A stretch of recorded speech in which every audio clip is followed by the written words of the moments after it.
दरम्यान या सगळ्या प्रकरणामध्ये प्राजक्ता माळींचं सुद्धा नाव चर्चेत होतं। त्याच संदर्भातल्या टॉप 9 बातम्या बघूयात।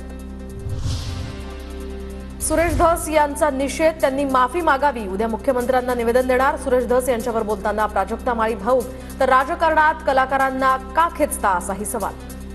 त्यांना मी विनंती करते की त्यांनी तितक्याच विनम्रतेने माझी जाहीर माफी मागावी। मी माफी मागणार नाही, काहीही असंवैधानिक बोललो नाही। त्यांनी माझा निषेध केला असेल तर निषेध म्हणून आजपासून हास्य जत्रा पाहणं बंद। सुरेश धस यांची यावर प्रतिक्रिया।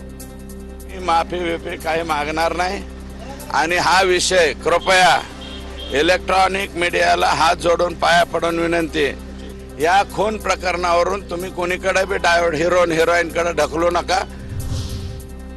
अशी चिखलफेक होऊ नये। एका सांस्कृतिक कार्यक्रमामध्ये मुंडे आणि माझी भेट झाली होती, मी फक्त धन्यवाद म्हटलं होतं। प्राजक्ता माळी यांचं वक्तव्य, तर स्वतःचा टीआरपी वाढवण्यासाठी त्यांनी ही टिप्पणी केल्याची सुद्धा प्रतिक्रिया।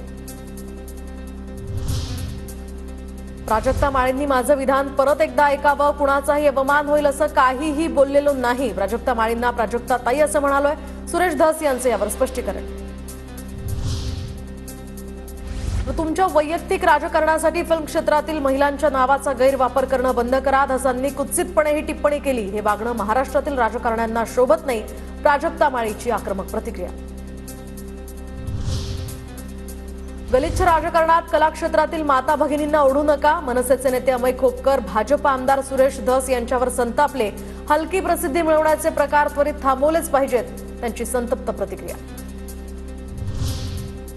सुरेश धस यांनी केलेलं वक्तव्य चुकीचं असून हा कलावंत जगाचा अपमान आहे। गुणरत्न सदावर्तेंची ही प्रतिक्रिया, तर अश्लील भावनेप्रमाणे त्यांचं वर्तन असून सभापतींनी याची दखल घेण्याची सुद्धा मागणी। सरकारचा अपमानित केलेले कलावंत जगताला त्या बाबतीमध्ये कारवाई व्हावी आणि धस याचं जे याला बडतर्फ करण्यात यावं। अशा धसला आमदार राहण्याचा अधिकार नाही असं माझं पहिलं। बीडमधील घटनेचा आणि अभिनेत्रींचा काय संबंध? रुपाली ठोंबरे पाटील यांचाही सवाल, तर राजकीय पोळ्या भाजण्यासाठी संबंध नसलेल्या लोकांची नावं घेतली जात असल्याची दिली प्रतिक्रिया।